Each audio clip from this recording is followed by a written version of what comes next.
नमस्कार मित्रांनो, स्वागत आहे तुमचं दादा सीईटी वाला या यूट्यूब चॅनलवरती। मित्रांनो, इंजिनिअरिंग रिगार्डिंग जे काय अपडेट्स आहेत त्या सर्वप्रथम येतात दादा सीईटी वाला या यूट्यूब चॅनलवरती, तर प्लीज सबस्क्राइब करायला विसरू नका। आता इथून पुढे जी ॲडमिशन प्रोसेस असणार आहे ती कशी असणार आहे, त्याच्या अपडेट्स काय आहेत, त्याचे डेट्स काय आहेत आणि आपल्याला मेन म्हणजे सगळ्यांना एक गोष्ट माहिती आहे की स्पॉट राउंडमध्ये आपल्याला ओपन कॅटेगरीची फी भरल्यावर आपल्याला चांगल्या कॉलेजेसमध्ये ज्या कॉलेजचा कट ऑफ जास्त आहे परंतु स्पॉट राउंडमध्ये आपल्याला चांगलं कॉलेज कमी पर्सेंटेजला देखील मिळू शकतं याची कल्पना थोडीफार आहे। पण मग त्या स्पॉट राउंडसाठी क्रायटेरिया काय आहे, आपल्याला पर्सेंटेज आवश्यक आहेत की नाही, फीज किती भरावी लागेल, या सर्व गोष्टी आहे। पण त्या अगोदर आपल्याला कॅप राउंड 3 व्यवस्थित हँडल करायचं आहे। तर त्याचा शेड्यूल कसं असणार आहे यासाठी खाली मी डिस्क्रिप्शन बॉक्समध्ये व्हॉट्सअप ग्रुपची लिंक दिलेली आहे, त्या ठिकाणी जाऊन तुम्ही जॉइन करू शकता। तर मित्रांनो, आता कॅप राउंड 3 मध्ये ऑप्शन फॉर्म फिलिंग कसा करायचा याचे व्हिडिओ मी ऑलरेडी अपलोड केलेला आहे, परंतु याच्या डेट्स काय आहेत 31/1/2 या तारखेपर्यंत, म्हणजे तुम्हाला आजपासून 31 तारखेपासून तुम्हाला फिलिंग करायची आहे 1 आणि 2। म्हणजे जवळपास आपल्याला एक गोष्ट लक्षात ठेवायची, जे मुलं आपल्या काउन्सिलिंग मध्ये एनरोल आहेत आणि ज्यांना कोणतीही अलॉटमेंट झालेली नाही आतापर्यंत, बाळांनो प्लीज रिस्क घेऊ नका, कारण की कॅप राउंड 3 नंतर कोणताही राउंड नाहीये, त्या अगोदर आपल्याला अलॉटमेंट असणं आवश्यक आहे। काही मुलांचं एक लक्षात डोक्यात असतं की नॉन कॅप मध्ये जातो आणि स्पॉट राउंड साठी ऍडमिशन करतो स्पॉट राउंड मध्ये, कारण की मला चांगलं कॉलेज भेटणार आहे। पण याची गॅरंटी तुम्हाला 100% नसते की स्पॉट राउंड मधून तुम्हाला सीट भेटेलच म्हणून। मग त्या केसमध्ये आपल्याला काय करायचं आहे की कॅप राउंड 3 मध्ये अलॉटमेंट करून घ्यायचे आहे। ज्या मुलांना ऑप्शन फॉर्म रिगार्डिंग काही डाउट्स असतील त्यांनी दादा सीईटी वाला पर्सनल काउन्सिलिंग मध्ये एनरोल करू शकता आणि ऑप्शन फॉर्म तुमचा मिळू शकता, कारण की तुम्हाला यामध्ये टॉपचे कॉलेजेसची लिस्ट देखील मिळू शकते किंवा तुमचे पर्सेंटेज चांगले असतील तर तुम्हाला चांगलं कॉलेज भेटू शकतं। तर आता जे मुलं काउन्सिलिंग मध्ये एनरोल आहेत त्यांनी काय करायचं आहे, आपला ऑप्शन फॉर्म कधी भरायचा 31 आणि 1 तारखेला। त्यामध्ये मी काही मुलांना सांगितलेलं आहे की तुमचा फॉर्म इम्पोर्ट करा, कारण की तुमचा ऑप्शन फॉर्म ऑलरेडी बरोबर आहे। त्या केसमध्ये काय होतं की आपण जर नवीन ऑप्शन फॉर्म ऍड करायला गेलो, बाय चान्स जर एखादं कदाचित आपल्या नजर ओकेने जर एखादं चुकीचं लोकेशन जर टाकण्यात आलं किंवा चुकीचं कॉलेज जर टाकण्यात आलं, तर आपल्याला जी कॅप राउंड 2 मध्ये भेटलेली सीट आहे ती आपली कदाचित जाऊ शकते। तर त्या केसमध्ये मी काय ज्या मुलांचा ऑप्शन फॉर्म बरोबर आहे त्यांना इम्पोर्ट करायला लावलेला आहे। आपण ऑप्शन फॉर्म कधी भरणार 31 आणि 1 तारखेला, 2 तारखेला जाणार नाही, 2 तारखेची वाट आपण बघणार नाही।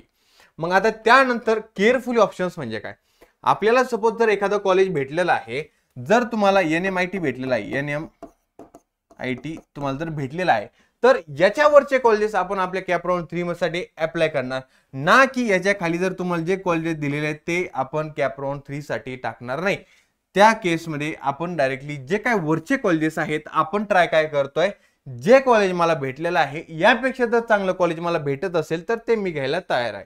मग त्या केसमध्ये आपण काय करणार, मोस्टली जास्त मुलांचा ऑप्शन फॉर्म तर इम्पोर्ट करायलाच लावलेला आहे, तर त्यांनी ऑप्शन फॉर्म इम्पोर्ट करायचा आणि वरचे कॉलेज मिळवण्याचा प्रयत्न करायचा आहे। मग आता या सर्व कॅप राउंड प्रोसेस नंतर कोणता राउंड असणार आहे, कारण की आपल्याला जर कॅप राउंड थ्रू जर सीट भेटली नाही तर आपल्याला फी मध्ये कोणताही कन्सेशन भेटत नाही। कॅप राउंड 1, कॅप राउंड 2 आणि कॅप राउंड 3 आपला लास्ट राउंड आहे। मग आता यानंतर ऍडमिशन प्रोसेस कशी करायची, कॅप राउंड 3 मध्ये तुम्हाला अलॉटमेंट झाल्यानंतर ज्या दिवशी तुमचा रिझल्ट लागेल त्याच्या दुसऱ्या दिवशी नंतर 6, 7, 8, 9 या तारखेमध्ये तुम्हाला जाऊन ऍडमिशन प्रोसेस तुमची वर्कआउट करायची आहे। जे डॉक्युमेंट्स तुम्ही डॉक्युमेंट व्हेरिफिकेशनच्या वेळी जे ओरिजिनल डॉक्युमेंट त्या ठिकाणी व्हेरीफाय केलेले आहेत ते डॉक्युमेंट घेऊन जायचे आहेत। एक साधारणतः 2 ते 3 झेरॉक्स सेट तुमच्या सोबत असले पाहिजे आणि त्या ठिकाणी जी काय तुमची कॅटेगरी असेल त्या कॅटेगरीची फी घेऊन तुम्ही कॉलेजला जायचं आहे। मग आता जे काही कॅटेगरी असेल त्याची फी कुठं चेक करायची, तर जी कॉलेज तुम्हाला भेटलेलं आहे, जे कॉलेज तुम्हाला भेटलेलं आहे ते गुगल जाऊन सर्च करायचं, त्यामध्ये फी स्ट्रक्चर असतं, फी स्ट्रक्चरमध्ये ओपन करायचं आणि तुमच्या कॅटेगरीसाठी किती फी लागणार आहे ती चेक करायची। सगळ्यात महत्त्वाची गोष्ट ती म्हणजे आहे स्पॉट राउंड म्हणजे काय।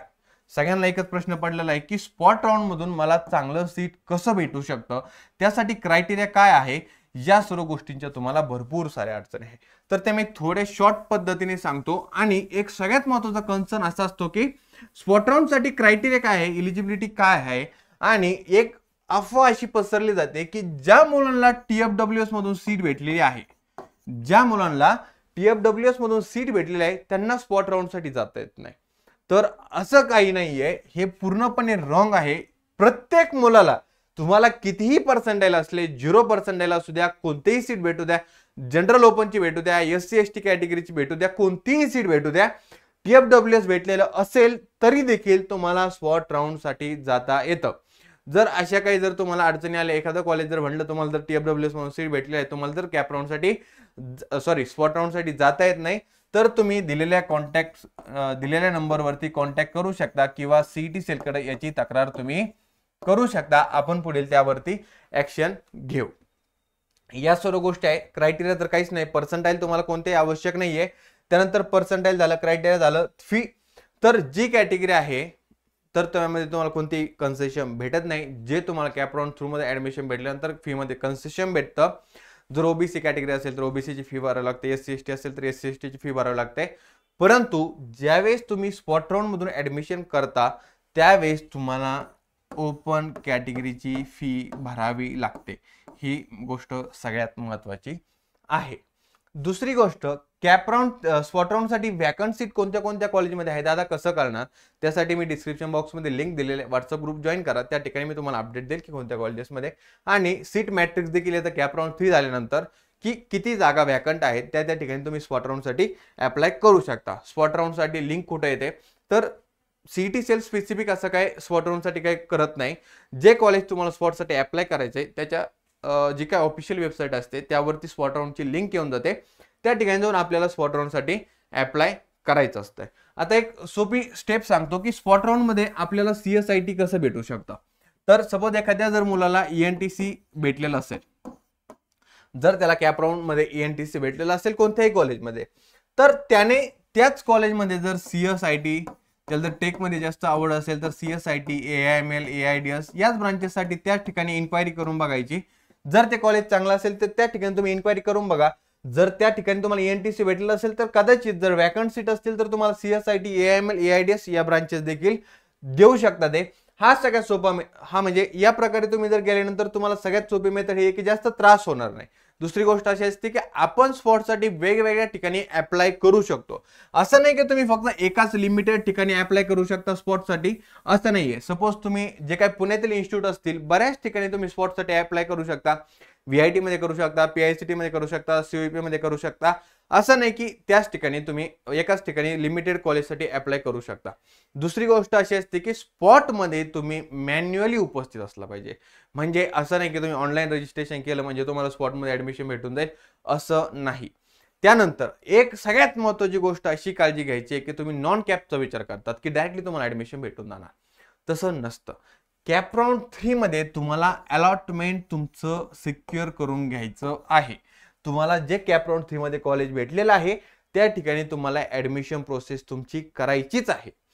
त्यानंतर ज्यावेळेस स्पॉट राऊंडच्या डेट्स येतील म्हणजे ज्या कॉलेजचे जे काही स्पॉट असेल त्या ठिकाणी जाऊन तुम्हाला मॅन्युअली म्हणजे जर ऑफलाईन मेथडने जर गेला तर त्या ठिकाणी कॉलेजचा फॉर्म असेल तो फिलअप करायचा आहे आणि मॅन्युअली स्पॉटसाठी उपलब्ध राहायचं आहे.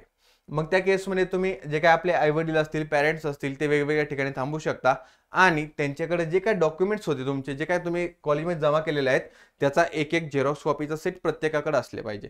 ज्यावेळेस तुम्हाला सीट भेटते त्या ठिकाणी तुम्हाला बोलवलं जातं, तुमची जी काही फी आहे डॉक्युमेंट्स जमा करून घेतले जातात आणि तिकडचं ऍडमिशन कॅन्सल करतात आपल्या CET सेलनी. मग या गोष्टी तुम्हाला कॅप राऊंडसाठी काळजी घ्यायची आहे. आणि एक सगळ्यात महत्त्वाचं कन्सर्न म्हणजे की डायरेक्टली नॉन कॅपला जाऊ नका बाळांनो.